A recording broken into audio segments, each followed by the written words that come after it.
Hello and welcome to Pictorial, a podcast where two people who did not go to art school learn about something really cool in art history and then share it with you.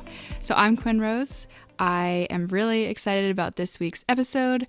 I love learning about artists in history who I feel like, I should have learned about in school, but since I can only name about maybe 10 fine artists on the top of my head, I don't know any of them. So I'm really excited about this person. Hi, I'm Betty. I'm also someone who's very excited to learn about all kinds of different and interesting things in art history that, again, I feel like I should have known or should have learned about.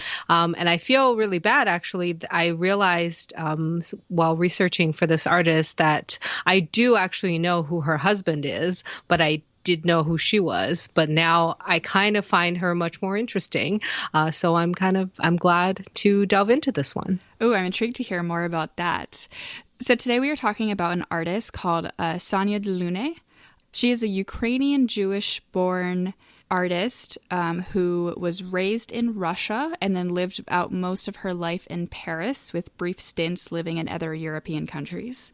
So her last name Delaunay is French from her French husband, but she was born, Yeah, I came across like 3 different versions of her name, but yeah, I don't know if you came across the same thing. Yeah, so she was born in 1885, like I said, in Ukraine, which was part of the Russian Empire. And so she was born as Sarah Stern, which actually is like a super chill name, which is funny. Yeah. But then she ended up, her parents were did not have a lot of money, and she ended up being raised by her uncle in Russia. And she was never legally adopted by him, but she did take on his last name and kind of considered her aunt and uncle her parents, since she was raised by them for most of her life. And so then she went by Sonia Turk until she took on her husband's name, which then she was known by for the rest of her life and sort of like in the history books. Mm-hmm. Yeah, so I realized, I have heard of Robert Delaunay before, and I think I can't remember where it was where I saw this painting, but it's a painting called Champ de Mars, La Tour Rouge. So it's a painting basically of the Eiffel Tower, and it's in the Art Institute of Chicago. So I feel like, which you can go see. So I feel like that may have been where I saw it, but it also could have been because we had a futurism exhibition here in Toronto maybe like 4 or 5 years ago, and I distinctly remember seeing like this fragmented red Eiffel Tower picture, so I might have seen it there, but that's kind of how I knew about him, which is like he was kind of loosely associated with the futurism movement. So yeah, that's kind of where I knew him from, but we can, and later we'll talk about kind of like him and Sonia. They ended up kind of founding their own art movement later on. So yeah, I had never heard of either of them, or at least I couldn't, like their names did not ring a bell. I'm sure I've seen their art in places, either like in a museum or in just pictures of them somewhere, because they, turns out, very successful. Who knew? Not me.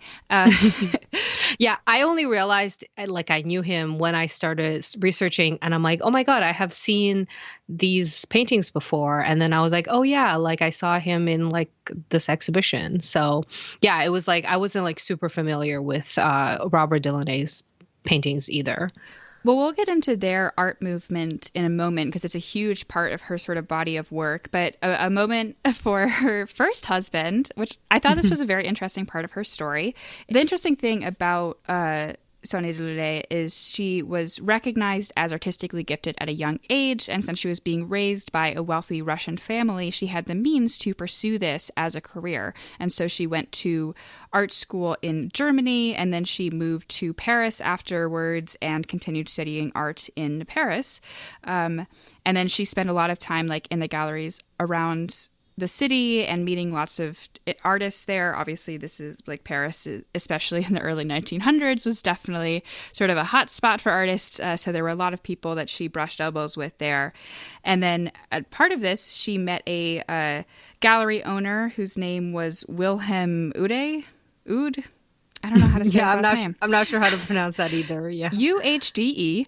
And he was about 10 years older than her. He was gay, and they decided to get married because he wanted sort of the safety of having like a publicly heterosexual marriage, and she wanted to stay in France and not have to go back to Russia. So getting married was a pretty easy way to achieve both of those goals. And they were like, okay.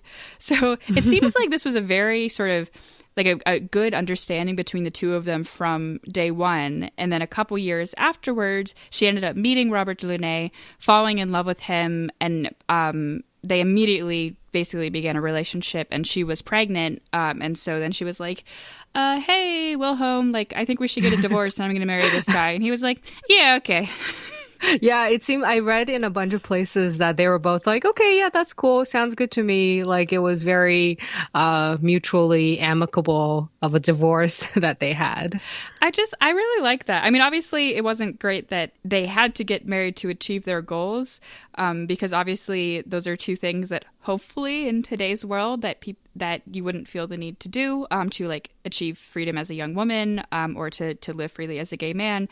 But I like that they did in their lives find ways to do that safely with each other. Yeah, that's for sure. Yeah, I found that pretty interesting. And it was pretty interesting how she met her second husband, Robert, I think through Wilhelm Ude, because he had a gallery that he owned, and she was, I believe she had like shown some of her work there too, but then she met, she was introduced to Robert through him. And, then she was like, oh yeah, I like this guy. And so started her husband over, moving on to life partner. Yeah. Thank you, first husband, for introducing to second husband. Yeah, so she gave birth to their son, Charles, in January of 1911, which is about 2 months after they got married. So that's not even a shotgun wedding at that point. Like, you can't even pretend that's the child was born early. They were just like, yeah, whatever, it's fine. Yeah, I guess she was probably like pretty pregnant when they got married. Yeah, but they were married for, sadly, not their entire lives, because she outlived him significantly, but they were married until the end of Robert's life, and they had one son, Charles, and seemed to have a remarkably happy and stable family home for early 1900s Paris. Yeah, that's true. I read an interesting quote that she had said, like after the birth of her son, and she kind of summarized that as sort of like an inspiration of her art. So she said, in 1911, I had the idea of making for my son, who had just been born, a blanket composed of bits of fabric like those I had seen in the houses of Russian peasants. When it was finished, the arrangement of the pieces of material seemed to me to evoke Cubist conceptions, and then we tried to apply the same process to other objects and paintings.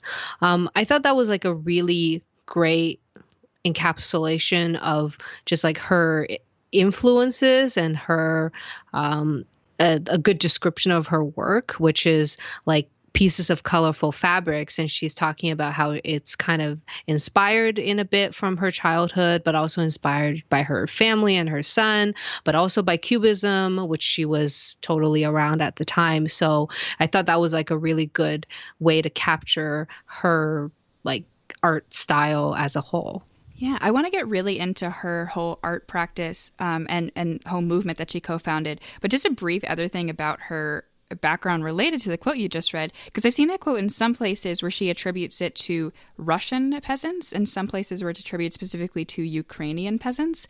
And I find it interesting that in some of the sources I was reading about her, they took a moment to say like, but she was always really inspired by her peasant Ukrainian roots, and she always remembered like the colors of that village, and that was always part of her work throughout her whole life. There's one thing that was like the Ukrainian sunset is so beautiful that it stuck with her, like Ukrainian wedding dresses, like all these different things. And I am not sure how much of that is romanticization of her as a like very wealthy, privileged person for her times, to say like, but she had these really beautiful peasant roots, or if that was true and it's just that like people have different levels of acknowledgement of that. But I just think that's kind of funny. But with all of that said, let's actually talk about the super cool art movement that she was involved in, which I really like. And some people call it Orphism, and some people call it simultanism.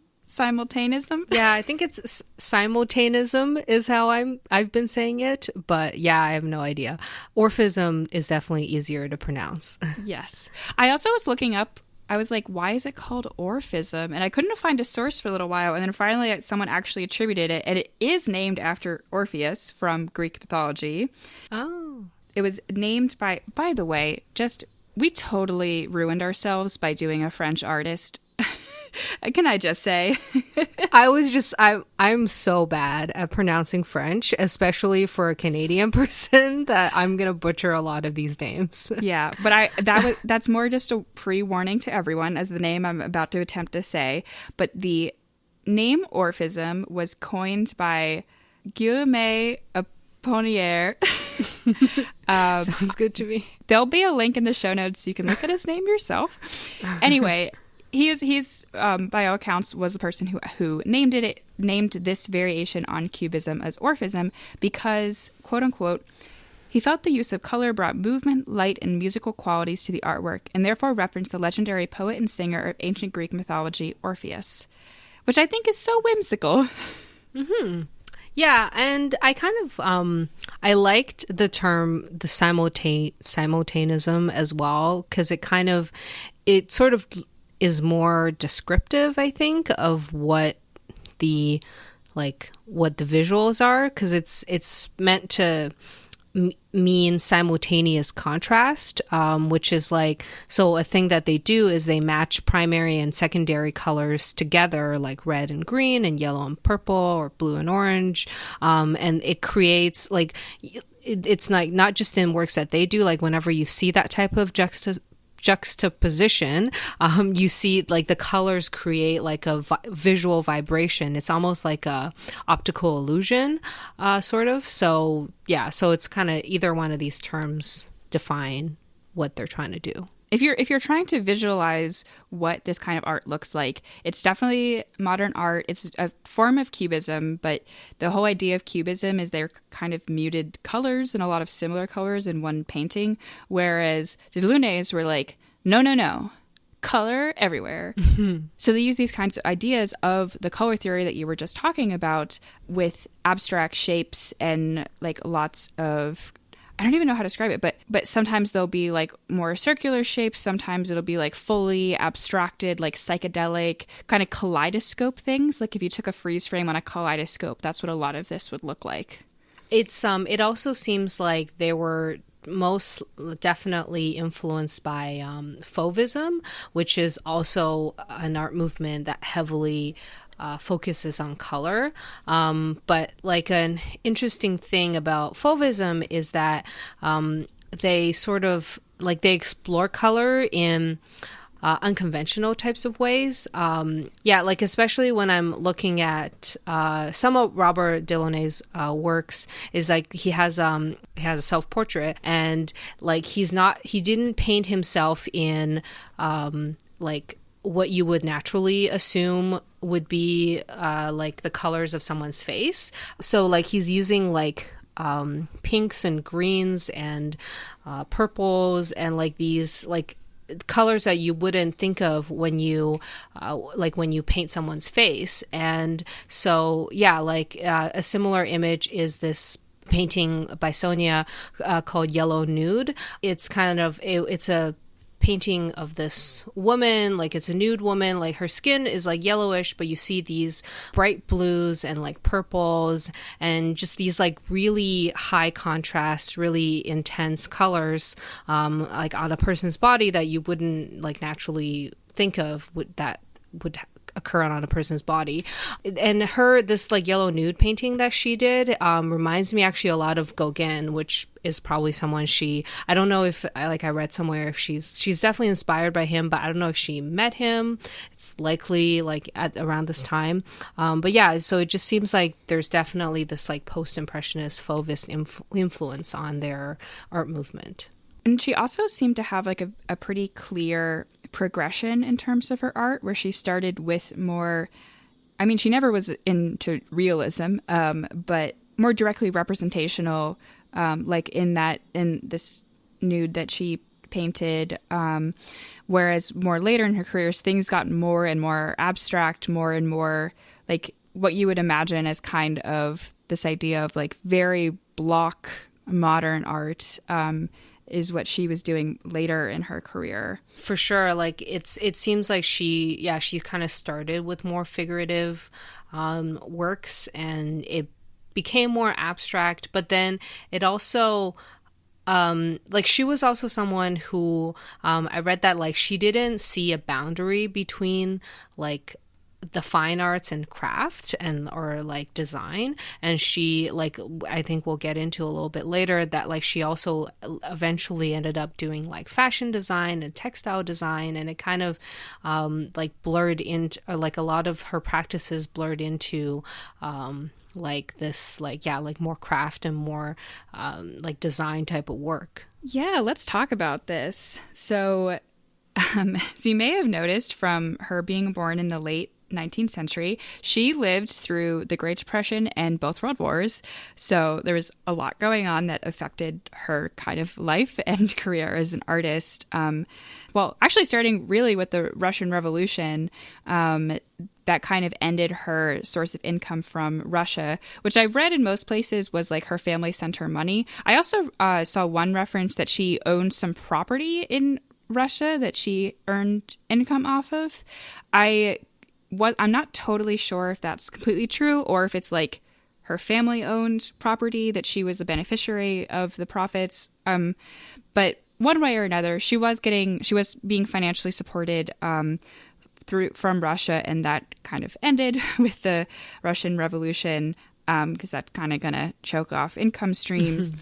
So that's when she started really doing this fashion design. And a big part of this was with World War One, right, kind of in that same era where the women had taken on so many different roles during World War One, and as the war ended, that was reflected in the fashions of the time. And it was, it's the Roaring 20s. They're not sticking to the same kind of restrictive fashions as before. And wouldn't you know it, Delaunay's kind of really bright, modern styles really translated well to clothes, and they translated well to the sensibilities of women trying to buy cool modern clothes at the time. Yeah, exactly. I also read that like she designed a lot of clothing that was like very loosely fitting or like billowing, and like it allowed you to sort of have free movement of your body a lot more.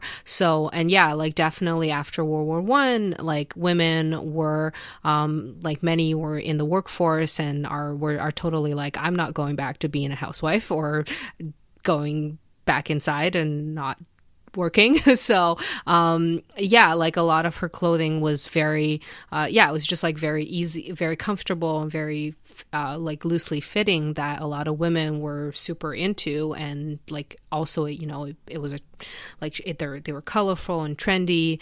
Like her designs really kind of embodied this new woman experience. And I think I also read that she was kind of the breadwinner in her household, because she was the one who had like the business of doing like textile and designs and stuff like that. Yeah, she definitely was, because they were both artists, and she always claimed that there was never competition between them as artists, and that they were very much like working together and supporting each other, which I really hope it's true, because that's lovely. But I mean, she's the one who turned to working in design, to having a very successful fashion business. And so she was definitely bringing bringing home the bacon, as they say, which is also very cool for the time and probably also helped her image. I mean, if I was a young woman in the 20s wanting to buy modern clothes and I heard there was a primary breadwinner woman designer selling bright colors down the street, I'd be like, hell yeah. Yeah, for sure. And I'm not sure if this is how she got into doing fashion design, but it turned out like her and Robert, they were, I think, apparently vacationing in Spain, and they just, in like 1914 or something, and they just decided to stay. So they kind of lived in like the Spain, Portugal, like area for a number of years. And in 1917 there was a play by someone whose name I'm also going to butcher. I think it's Sergei Diaghilev. He had a production of Cleopatra in Madrid, and her and Sonia and Robert were hired to do Robert did the set design and Sonia did the costume design for the play. So yeah, she like, so later on she was also known for someone who did a lot of costumes for plays as well. So I'm not sure if like she started off as being a costume designer and then moved into just a fashion designer overall, or if she did that before, but basically she was doing a lot of textile and costume work by like late 1910s. Yeah, I think you're right that those kind of went hand in hand. And then she also she went on to design for film costumes as well, which is super cool. Now, after World War One, and then after the whole roaring 20s boom, the Great Depression did hit. Not fun time. And it did, her sort of public facing business ended up closing. But she continued being an artist, and she continued working with private clients and just sort of like a much smaller scale. And I don't know if this is just her optimism or sort of like things looking better in hindsight, but she claimed that this was like a freedom for her. And that she was like, you know what? Now I'm not shackled by this textiles business I have, and now I'm just free to work one-on-one with clients because I am unemployed. Right. Yeah. Yeah, exactly. I think, she also like went and took on other things. Like I read that she did like illustrations for magazine covers. She did some interior decorating and like doing window displays and things like that during the 30s. So I think like a lot of other people, she was just like, well, I need work because, it's a depression and we have no money. So I'm just going to go do whatever it is that's going to pay me. And she just ended up being this like really diverse artist / designer. She is so cool. For sure. One of the things that struck me while reading about her was that she just, first of all, was very successful, which was uncommon for a woman at that time to be so kind of mainstream successful. We'll also get to sort of like her many accolades in a moment, and of course she was in a very privileged position and was sort of set up to do this. And it almost reminds me of what we were just talking about on a recent episode where we were talking about postcards, because there was a series called Beethoven is a Lesbian, which was just sort of poking at this idea that maybe in a world where all people were created equal and given equal opportunities, we might consider the person that we consider the greatest composer of the world could have been a lesbian. And I feel like she's almost sort of an example of that, is like she was given opportunities and she was given education and connections. And hey, look, she became a really successful, important artist who co-founded this entire art movement.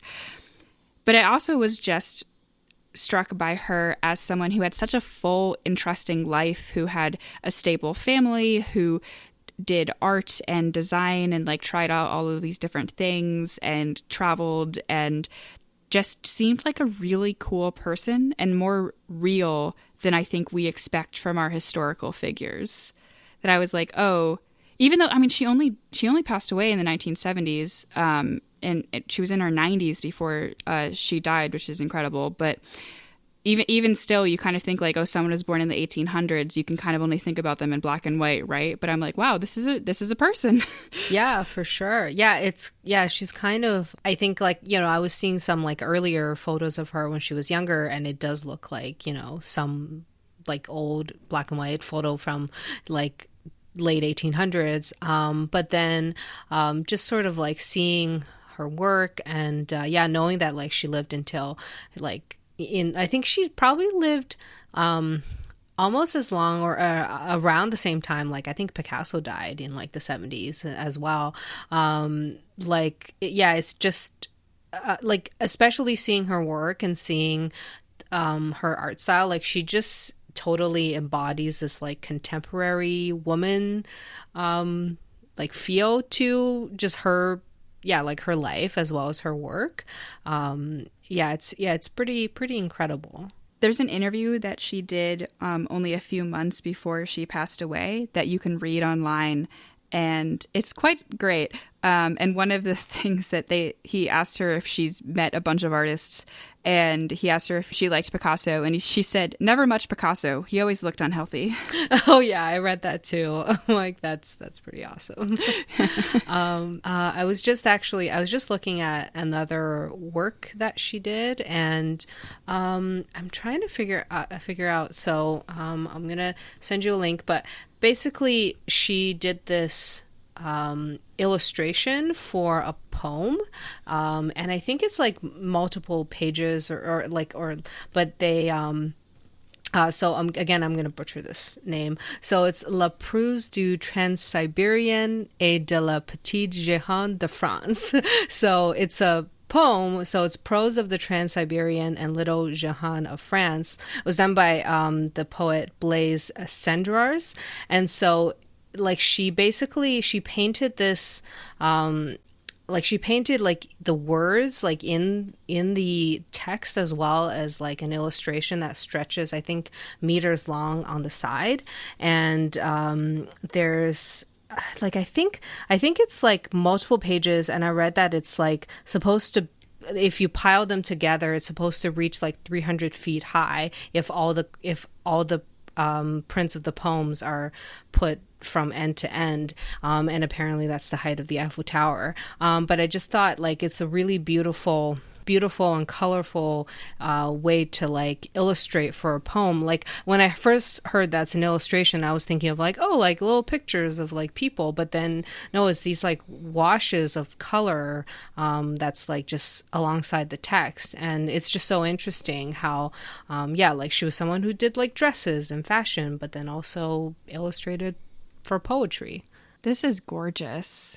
I love how you can see her work stylistically. There are clear themes that go through everything that she does in terms of how she uses color, and yet she can adapt it to all of these different mediums. I wonder if she ever used postcards. Oh, I don't know. Yeah, that would be awesome if she designed postcards. She did so much. I want to paint a postcard in the style of Sonia Delaunay. Oh my God. Ooh, do it. That could be a nice little assignment that we do, and then maybe we'll put it on Instagram. Oh yeah, let's make this an official challenge. We should both do one. Okay. And then if anyone wants to join in, tag us in your postcards. Okay, awesome. That's awesome. At Pictorial Pod, which we'll mention again later. Get that promo. Exactly. Wow, I can't believe I didn't know who this person was before, because these are all beautiful. Yeah, no, I feel the same way. Like there is just a lot, like so much about her, and just about, like her designs and her paintings.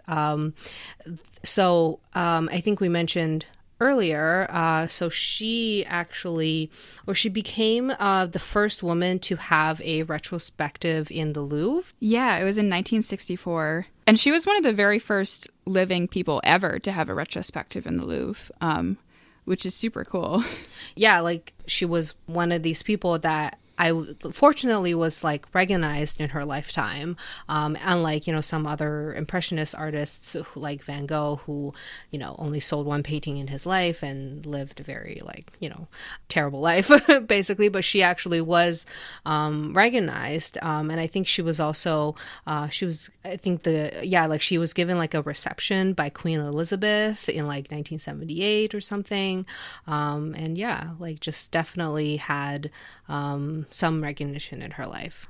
Yeah, she was named an officer in the French Legion of Honor, which, as far as I can tell, is kind of like being knighted for French people. So, okay, like being recognized for extraordinary service in her field. I don't know if us not knowing her work is like an us problem, if maybe she's really big in France, but not that well known in America, because it seems like she's very successful relatively recently. Or maybe it's one of those things that, like, again, like, I just don't think, I think that, like, it would be difficult for me to sit down and really name that many artists. There are obviously, like, so many more people who made a living or achieved acclaim than I can personally name. So maybe that's just the issue here. But I'm glad I know about her now. Yeah, me too. And well, like, I feel like I should know of her now, just because of working in an art gallery for 7 years and, like, technically being able to name quite a few, like, contemporary artists, but still there are people that I do not know. One thing that I will say, going back to what you were talking about at the very beginning about recognizing her husband, is that I sort of alluded to her husband had died young. And so he passed away in 1941 from cancer, and she lived until 1979 and was buried next to him. There are some accounts that she spent a decent amount of her time in her career ensuring his legacy and making sure that he was recognized for his contributions to art, and maybe spent less time securing her own. I'm sure that the forces of the universe also helped that disparity. Right. But as it is, there is, I think, something to that, in that she knew that she would continue to live and gain publicity and create art. And so she did make sure that he was also recognized, like, as a co-founder of this movement, and that his art was maintained and everything. Yeah, that's really great to also learn that, like, she had such a great relationship with her husband. And yeah, it wasn't like a competition, and it wasn't like, you know, he was more recognized than her or something. And she was like, it wasn't like she was unhappy about that. And that they actually really did have, like, they were just like, they seemed like really good partners who collaborated really well together and who kind of, like, fed off of each other creatively, most likely. So yeah, it's really great to know that they had such a great relationship. I support them, and I am so glad that we learned about her this week. Yeah, me too.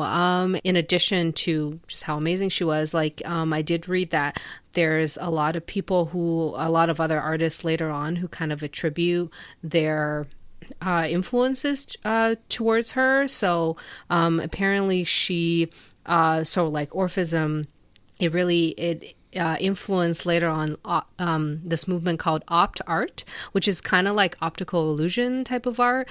So there's, like, an artist called Bridget Riley who uses, like, similarly colors and shapes to create these, like, vibrations and optical illusions. And then there's also artist Paul Klee, who attributes, like, his influences to Orphism, and also, like, kinetic art, which is an art movement I mentioned before. They also drew, like, heavy influences from Orphism as well. So yeah, like, it's just like her, like, she has, like, a legacy that goes beyond just her work, that it definitely continued throughout the 20th century and influenced a lot of other artists. What a boss. Yeah. Awesome. True unsung hero of, again, I cannot stress this enough, very, very cool art. You know, I feel like sometimes you're learning about famous artists and you can appreciate them. But I'm looking at this and I was like, I would love to have one of these pieces in my home. Yeah, no, that's true. They are very beautiful. Like, I just, I actually love most of the stuff that she did that was influenced by, like, those, like, dancers. There's one that's called Flamenco Dancer, and then there's one that I can't remember the name of, but it's just, like, a bunch of dancers, like, dancing like along this, like, really long, big, like, 12-foot long painting. It's probably way too big to actually fit inside my apartment. Like, I think the length of the painting is probably, like, 3 times the length of my apartment. So I probably can't actually have it on my wall, but it would be great to have it. Let's crowdfund a bigger apartment and the art. Yeah, exactly. Well, with all of that, thank you so much for listening to this episode and learning about Sonia Delaunay with us. Please, feel free to tell us all the names that we pronounce wrong, but be gentle with us. At least we're self-aware. Yeah. If you want to follow the show, you can do that on Twitter, Instagram, @PictorialPod, where we do post pictures of all of these images that we have talked about. You can follow me on Twitter, Instagram at AspiringRobotFM. And you can follow me on Twitter and Instagram at Articulations_V, and I am also on YouTube at Articulations. And if you have any topic that you think would be good for us to cover on the show, you can also suggest that at the Google form linked in the show notes. Thanks for listening, art enthusiasts.